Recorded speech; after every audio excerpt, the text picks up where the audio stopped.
right, let me see if this works. Ah, yes. Abell Auction House has curated some of the finest art since 1916, and for the first time ever, they're featuring the amazing pieces by the neon queen herself, Lisa Schulte. All right, so here I am with the queen of neon herself, Lisa Schulte. Okay, can you fill in the blanks for me, because I find your background so fascinating. 17-year-old girl doing the light switchboard at a nightclub, to 1984 Olympics, to do now this space that's like half a football field full of neon. Yeah. Tell me the story. Wow, yeah, quite a story. You know, what's interesting about it is nothing was ever like pre-planned. Like one thing led to another, and I just followed and trusted my heart and what sort of made me feel good. And when I was 17, obviously I wanted to get in the nightclubs, but I wasn't allowed in. So I went in there as a lighting designer, consultant, light board operator. I had no idea what I was doing, but back then the light boards were pretty simple. So, but at that point when I actually was in that DJ booth, because it was separate from the dance floor, and you know, I did feel the power that light has on people at a young age, and how I could slow it down, I could move it faster, I could make it sexy, I could make it a little angry, you know, by the use of just using color. So I think at that moment, I was like, wow, this is something, you know, I need to pursue in some form or fashion, because it just filled me up. You know? Yeah.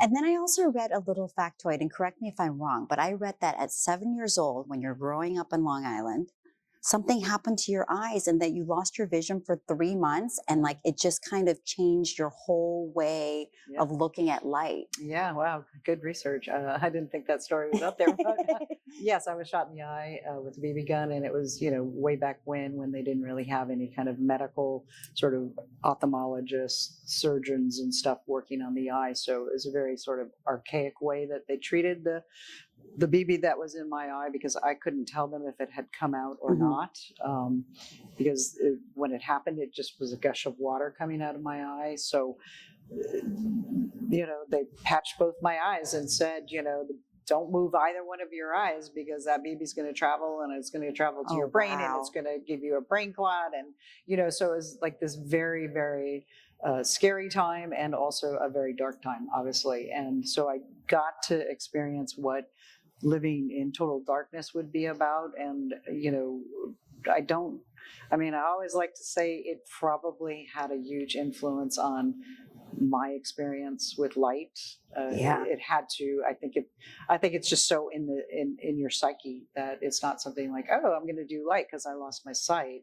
It was just being deprived of it, and then realizing the power of it once I got it back. Yeah. And you know,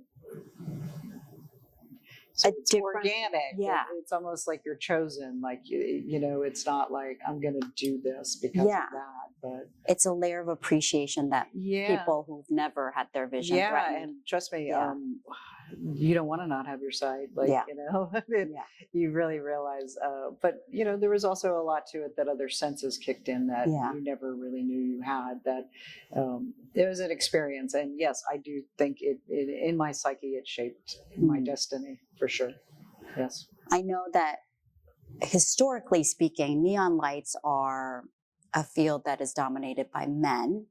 So I'm curious, when you had that, pun intended, light bulb moment or neon light moment, where you thought, I, as a woman, can make this a real thing. Yeah, well, it was during the Olympics in the '84, and I was in charge of. I was part of a design team that was creating all these huge special events for 2,000 people at night, and I had come up with the concept of creating a very futuristic city. I was going to be held with the backdrop of the Pacific Science Center. So whatever I did there had to be sort of enormous, tall, and very futuristic, because those buildings were at the time pretty futuristic for architect at that period. So, you know, I had to go out and use regular sign shops that were filled with men. And, you know, I was very young, and I'm sure a little naive, but I had all these great ideas. And, to be honest with you, they resisted my ideas, everything I said. Well, I want to do these 10-foot towers with neon shooting out of it. It's for a night. And they're like, no, you can't do that. You have to have permits. And I was like, look, it's for a party. Like, I want to do 150 battery operated neon centerpieces for the tables. And they're like, battery operated, so out of frustration of not being able to tell them how to do it, and I'd have to listen to them, I had to search out a school or somebody that would teach me, so I'd have more knowledge, so I could go back to those people and just say, no, this is how you do it. And, but yeah, it was definitely, and still is, to be honest with you, there are a few more females in it, but it is definitely a very male oriented business for sure. I'm just curious, how does it feel to be titled Queen of Neon? The Neon Queen is what they call me. I have accepted it. I will take it. I feel like I have deserved it. I didn't name myself that. People just every time they couldn't remember my name, so they would just call me the Neon Queen's on set, or the Neon Queen's here. So it was easier for people just to remember me as that by remembering me as Lisa Schulte. So after a while, you're just like, yeah, you're right, man. The queen is here, but it did take me a while. But now that's my Instagram handle. So, I guess I really embraced it. Yeah. Yeah. Charles Darwin talks about like the animals that have survived throughout the years. Right. It wasn't the smartest, it wasn't the strongest, it was the ones that were able to adapt. Exactly. Yeah. I feel like you've been able to be agile throughout your career, where you saw that there was a void in Hollywood in filmmaking for neon signs. Talk about that. Yeah, I mean, at that time of the Olympics, to be honest with you, a lot of that stuff that I was having to go try to fabricate for that one evening. Yeah. And then what was I going to do with it all? The committee, the people that hired us, the ABC or CBS at the time, I can't remember who ran the Olympics, but they didn't want it back. So, it made me realize, like, God, there needs to be a place in Hollywood where people can go if they're having a special event, a fashion show, or working on a movie or television, where you could just go and rent this stuff. So the concept grew out of that. And, obviously I had no money, so I had like 2 cents to rub together. So it's a real entrepreneurial story. I had a tiny little studio, and, it is one of those kind of, I learned day by day and through, hard work and perseverance, really, and a lot of mistakes too. But it's sort of the old-fashioned way to learn a craft like this, because I don't think there's any way you can go to school and do it. So I did create the rental aspect of renting for events and movies and stuff. Yeah. Let's name drop a little. Oh, okay.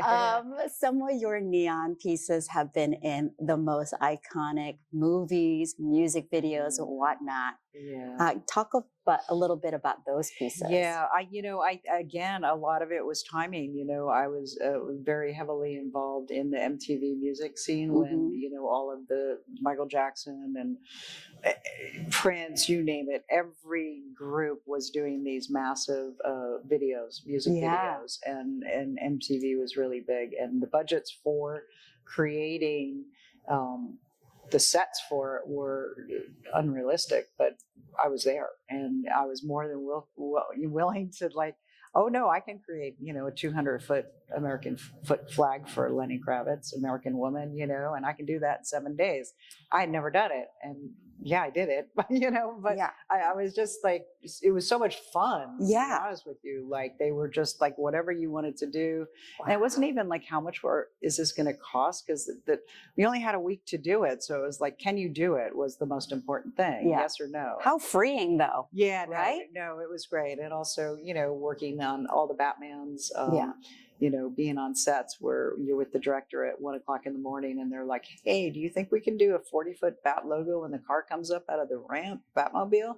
And I'm like, by like what, tomorrow? And they're like, yeah. And I'm like, sure, and we just do it. Like, and then I'd have to deal with the producer the next day. Yeah. And he's like, who gave you permission to do that? How much is that? And I was like, I don't even know, but you got to rein in your director, because Yeah. I'm like eye candy. Yeah. What I do is like, the cameramen love me, the cinematographers love me, the set decorators love me, the directors love it. So, it's always like, can you do more of it? Right. Because it really does complete a scene. Or Well, because it truly is a character on its own, a neon light. I mean, can you imagine doing a movie about Vegas and Right. not having neon Exactly. lights? Or Chinatown Right. and not having, Right. all the signs from Chinatown. Mhm. So, it does add a personality, and it's an element that maybe you don't really notice really until maybe you met me and then I worked on it or something. But if you took it all away, the background, as Mhm. it just wouldn't work. Yeah. Tell me about that massive butterfly that you did for Mariah Carey. Yeah, that was another crazy one. Well, she was really into butterflies, and I did a 15-foot sunflower because I believe her father was into sunflowers. So it was during her sort of butterfly time. It was for a music video, and again, one of those jobs. You have a week to produce, a massive piece of art. And again, for me, like, I had never made one like that. Like, these were all first-time jobs for me. Yeah. So I think the excitement of trying to figure it out in that small amount of time and pull together a team, because I'm sort of a director at that point in time. Yeah. I mean, I have 40 people working for me around the clock to get that done.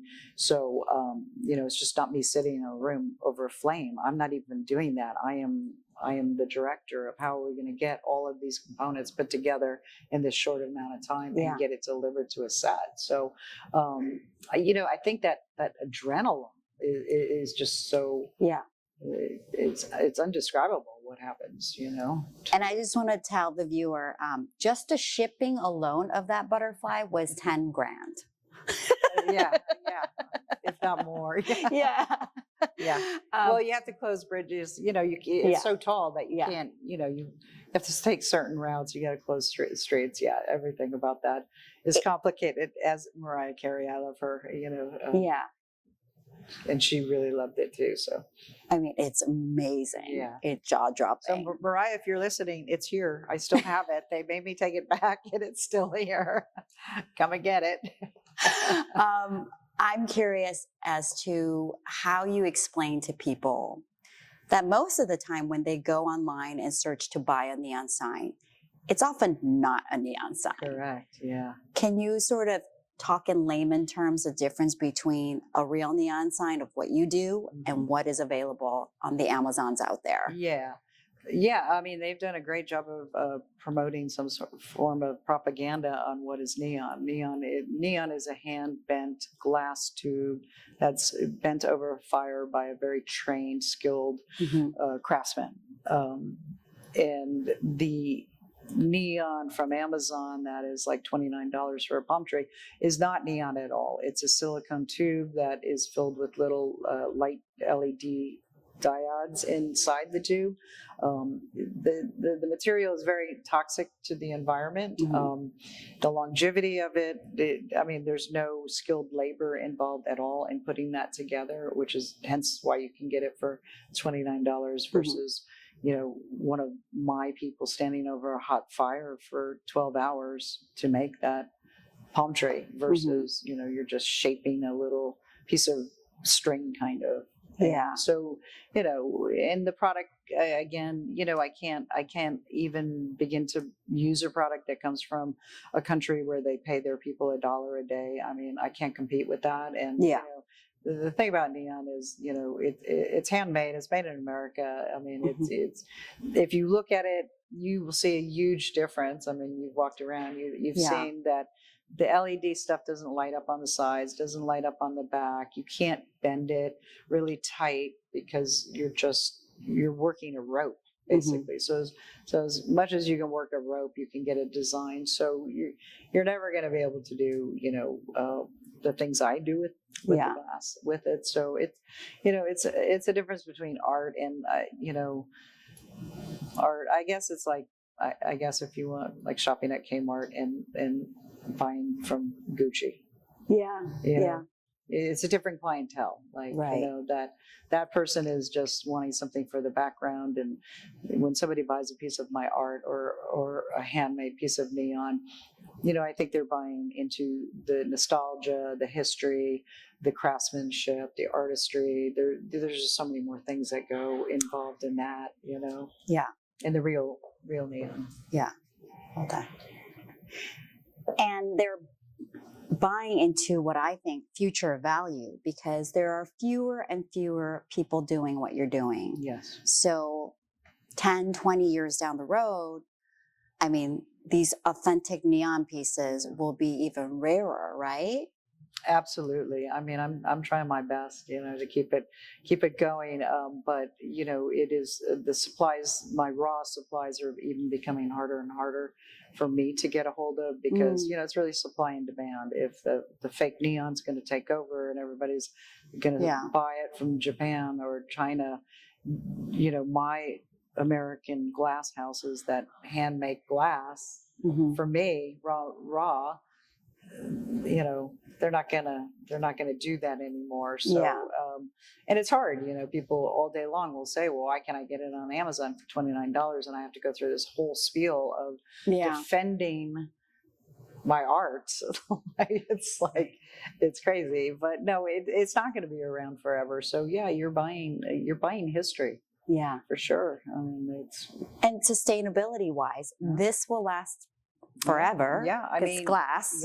Yeah, absolutely. I mean, as far as being the greenest, most sustainable sort of art form, I would imagine this is it, because this is gas, which is natural from our atmospheres that are inside the tube, and the glass is, you know, unless it's the thing with neon, unless it's broken and left undisturbed, like on the wall like this, it could last hundreds of years. Yeah. What will go out is possibly the equipment that comes with it to ignite it, because those things, again, I don't make.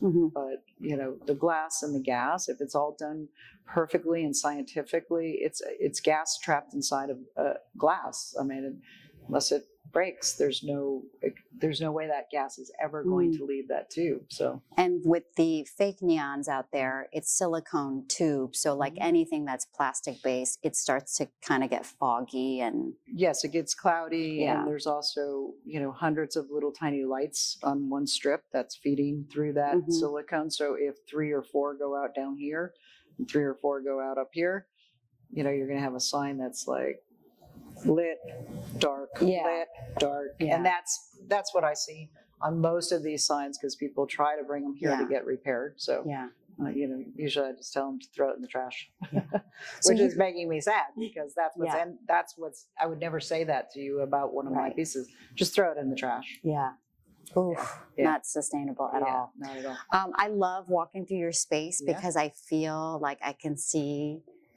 the myriad of facets that make you. Like, I love the Americana, like burger signs and the bar signs, but then you've got your private collection that really is a juxtaposition of organic meets neon. Talk a little bit about that. I mean, the transition from, you know, happened maybe about 15 years ago for me, where I really felt the desire to sort of, you know, most of my career I was paid to create something. If you'd come to me and you wanted your daughter's name or a palm tree, you would sort of tell me how high, what color. So I would just be the person that would execute it and do it to the best that it could be done. So, you know, the film business was sort of leaving Los Angeles, and I was like, wow, if this game is over for me, I'm going to do what I want to do. I've never had that time, to be honest with you, to create what I think I could show the world what neon is. And so I started working with a lot of found wood and trying to find a marriage between the neon and a piece of wood. And which proved to be so much more difficult than making a 14-foot neon butterfly was, you know.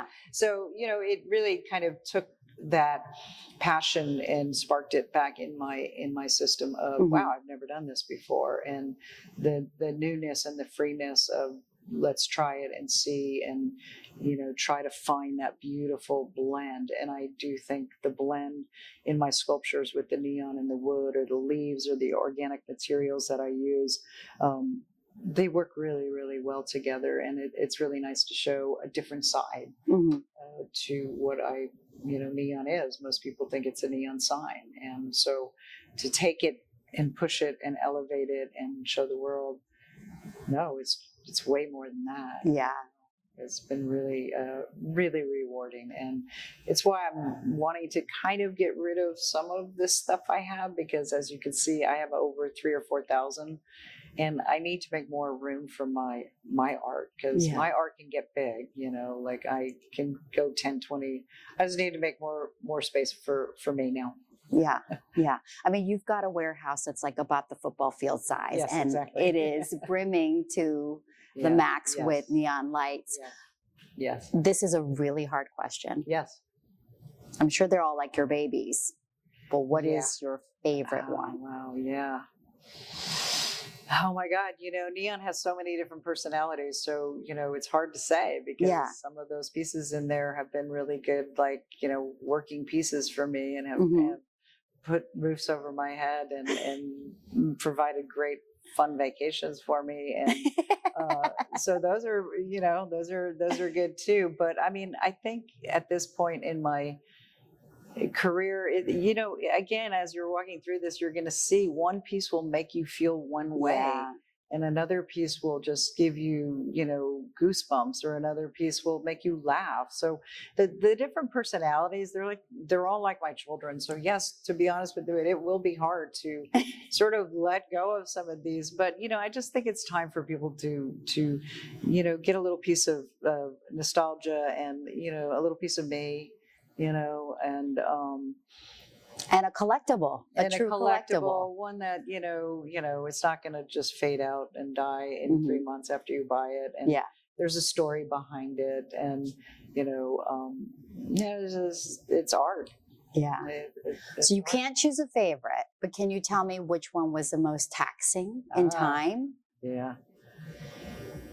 I think the ones that I'm doing right now that are all entwined with the wood, which is three-dimensional work, because traditionally neon is done on a flat surface with a pattern. Yeah. Like these all have patterns. So it's bent down on a table, and you're following a pattern once I create that pattern. I think the ones that have no pattern to follow, and I'm having to really sort of just follow my lead on what is going to work and how to wrap it around that piece of wood in a way that is sensual, sexy, offers resistance, but you don't feel it. Like, I just feel like that work is very hard, and it is also work that you will never ever be able to reproduce. So those are one of a kind. Yeah, you will never see anything like that ever again. Where this, somebody could copy me, they could copy it, they could take a picture of it and copy it. They will never be able to, I think there's more feel in the sculpture of who I am. And at the time I'm bending it and working it through the wood is sort of also what mood I'm in. Yeah.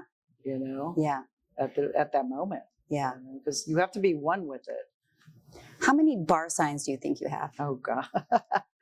Yeah. That could be a drinking game on its own. Okay, we should do a ping pong drinking game on that question right there. A lot. So once again, I mean, everybody's got a little bar in their house. I think it's great that, you can have a vintage great piece of neon bar sign that was probably in Batman, Spider-Man, Mariah Carey's video, or, like there's a story behind every one of those pieces there. They have not just been made and have sat there. These have all been in some film or some television show, and still to this day they are. Ted 2, I mean, Abbott Elementary. I mean, all of these people are still renting that bar sign that you're talking about. So every one of them has a story. And, so I think you're buying that story. Like, oh, this was on the set of Friends. Or, you know what I mean? Yeah. Like, I mean, it makes an interesting conversation to have a cocktail with. You know? Central Perk. Exactly. Right? Yeah, exactly. Yeah. Yeah, yeah. Why did you feel like your precious pieces, it was the right home at Abell? Well, first of all, Todd really, to be honest with you, knew who I was and loves neon. And so for me, it was really important to connect with an auction house that had an appreciation for collectibles. And they obviously have a very well-known name out there for really having a good eye to know what to put on their site, and what they put on their site represents who they are. So I had followed them. So, I was aware, and they had done a collection of neon, and I was like, well, I'm gonna check out and see how they do with this. And they did amazing. And so I reached out to Todd, and I thought, well, if he's already done it, he already loves neon. The company is aware of the fragility and all the things that go along with it. So, and they couldn't have been more receptive, and we're sort of the same. We're we have a fine appreciation for things that are collectibles that are going away. They're not going to be here. They're not made by a machine. We both are experienced artisans, and so I'm looking forward to the auction, and I hope everybody enjoys it, and we do well with it. Yeah. And for the viewer out there, I know it's kind of hard to see through video the difference between fake neon light and true neon light, but trust when I tell you it's a different glow. And as far as like what light does for your mood, you've been in that dental office or at the off, like the cubicle, and you see that like fluorescent light vibe, like it's like like just green light, so you can dictate your own mood, a settings mood, all with lighting, and it's such a powerful tool. Well, and it's alive. I mean, there's a gas inside that tube that's being ignited, and you saw it wiggling. There's an electricity that is going on. You are not going to get that with a fake neon sign. There is no gas in there. So, it's alive. It's a live element going on, and you even heard the sounds, like it's just a whole visual, emotional, different type of response. It's, like you say, bad lighting versus good lighting. So, we have a lot of colors to choose from. So it's been really fun. Colors and gases. It's like, you're mixing paints, but I'm using glass and gases and phosphors to create my colors. So. And I know that you're so chill and you're so poised, and it's hard to tell, but I know that trying to be a pioneer in this field as a woman hasn't been easy. So I really, really want to thank you for your time. And also just like having that hook spot to trailblaze. Oh, thank you. I mean, I don't know. I'm like, yes, I'm also a really well-known artist. Well, you've been on camera, and you've trudged a world that, you're acting now, and, we do have to keep marching forward and keep pushing, but I wish more women would get involved in it for sure. And it's nice to see a few more getting involved in it, but mostly been dominated by men for sure. So Neon Queen, I'm the carpool queen these days. Well, that's a good sign. I brought my comfy shoes. Good. Because I'm You're hoping. High heels are really not allowed in the studio, but the espadrilles. The espadrilles work. Okay, you rock them, by the way. Will you show me around? I would love to share my space. Let's go. Let's do it for sure. I think when you have those kind of life and death sort of moments, and again, mine wasn't a life or death moment, but it was certainly something that I think that isolation of living in complete darkness was something that was like, whoa, I can't. 3 months is a long time. Yeah, and as a child, So looking at all these signs, I'm just curious, like, why was it so important for you to own your own work? Meaning? Like have the collection, store your own collection. Why is it important for me to house it all in my space? Because they're my babies. Fair. They're my babies. But it's important to keep it organized, obviously, for the type of work I come. So if you come in and you want to rent a bar sign for something, you're not running all over the studio trying to find it, and also we're not running all over when you want to rent it. Like keep it. I am somewhat very anal on keeping things in its proper place and, Mm. and where it deserves to be and how we can highlight it the best. And, for me, even seeing it all off is Yeah. art. Like, I actually think I it would love be it. cool to hang like so many clubs in one wall. Right. Right? Like Yeah, club, yeah, club, exactly. club, club, club. Exactly. Everybody in the club getting tipsy. Yep. Wow. And look at this space. Yeah. Okay. So how long would something like this take? Yeah, that's a very involved piece of, that one probably would take an entire 4 to 5 days of one person. And then, not to mention the time to draw it up first and Mhm.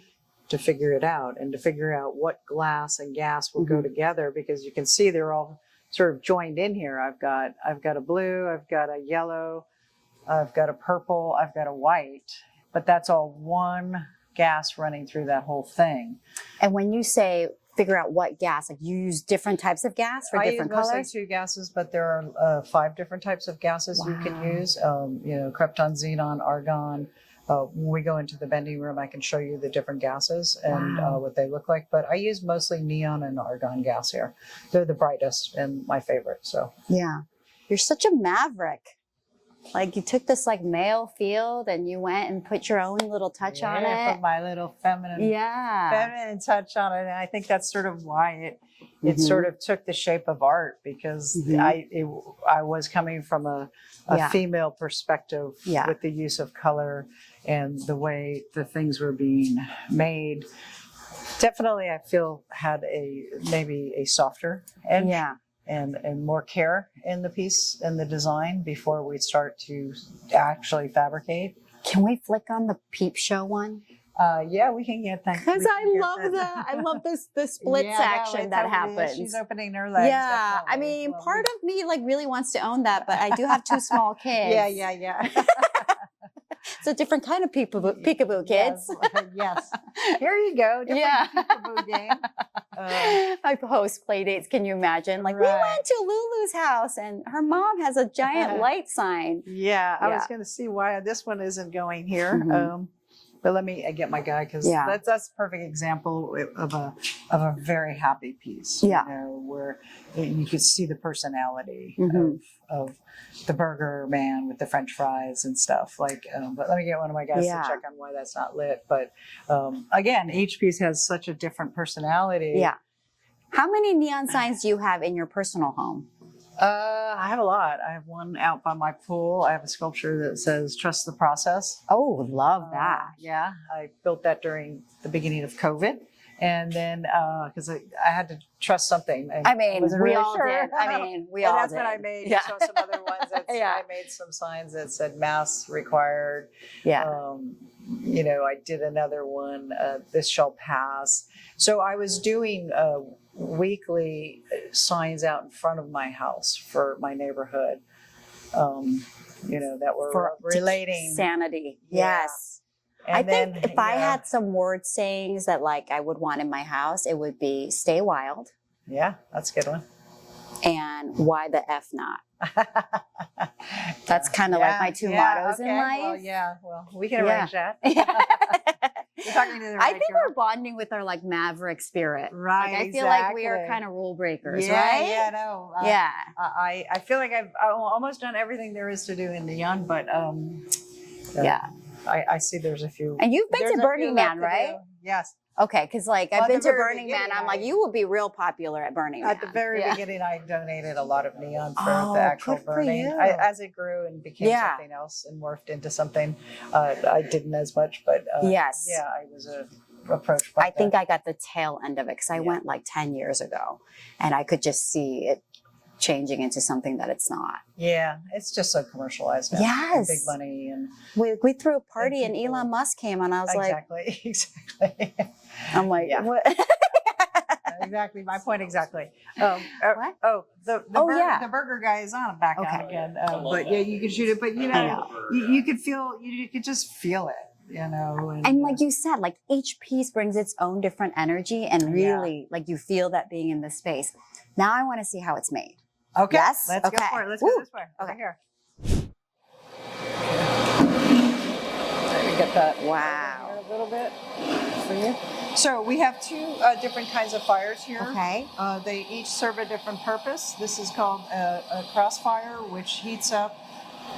If we put a piece of glass in there, it will heat up a designated area only, right in the middle of the fire, and that enables me to make very quick 90-degree bends or very fast. But I don't want to heat up a large portion of it, because I'm going to put you in here because you're going to see this starts getting, like you can see, it starts getting really, really Hot. And again, that's extremely hot. Yeah. And stays hot for a few minutes. But once you only have a few moments to make sure it gets on the pattern. Yeah. And then that's it. Like, you know, That's it. I can't do more to it. So let me show you what a pattern is. So you see how difficult it is to sort of stay on pattern.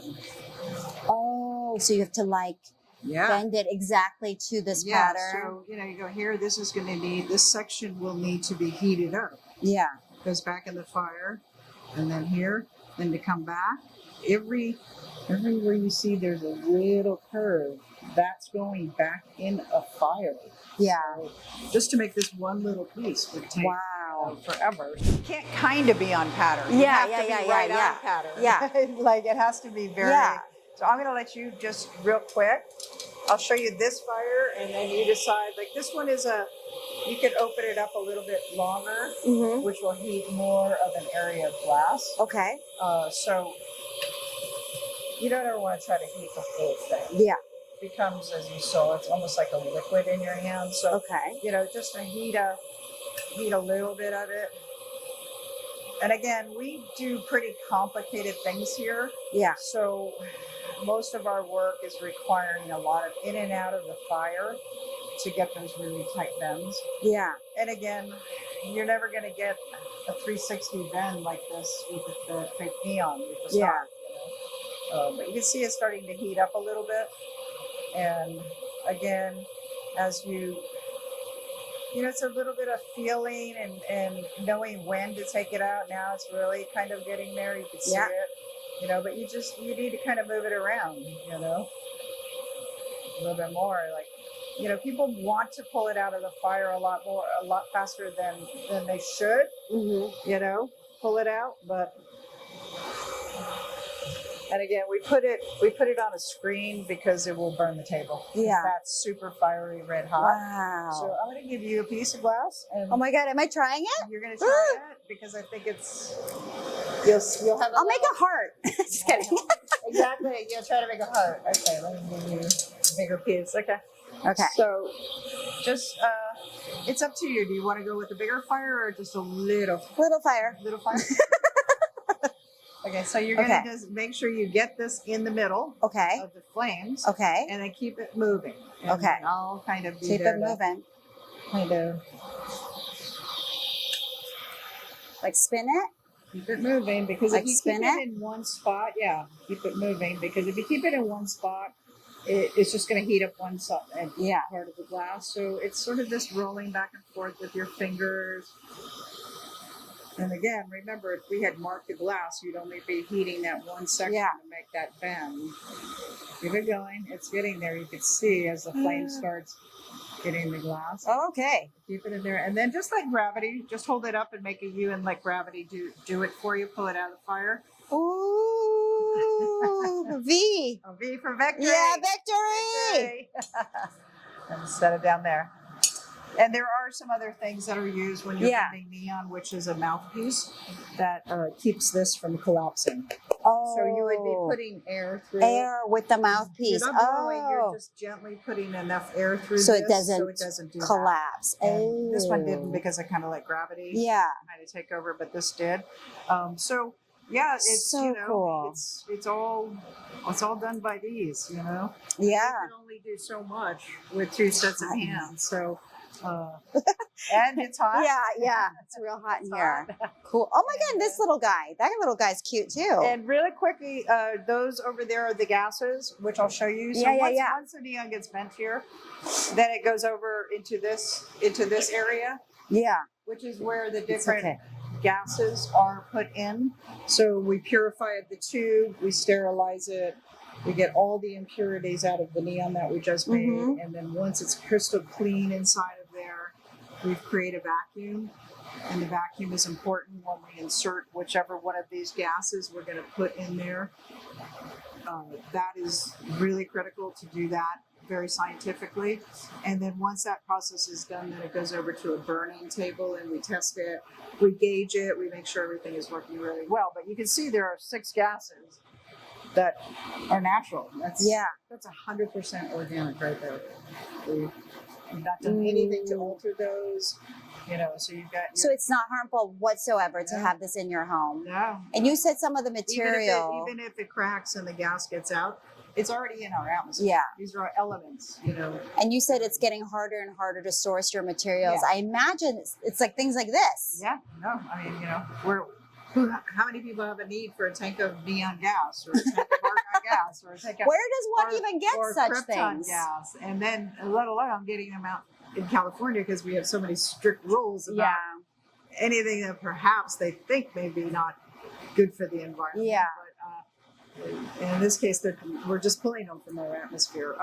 Right now, a lot of scientific labs still utilize some of this stuff. So yeah, you know, it makes it challenging. You know, I think, you know, I don't think a robot's ever going to replace us. You know, bending neon. Yeah.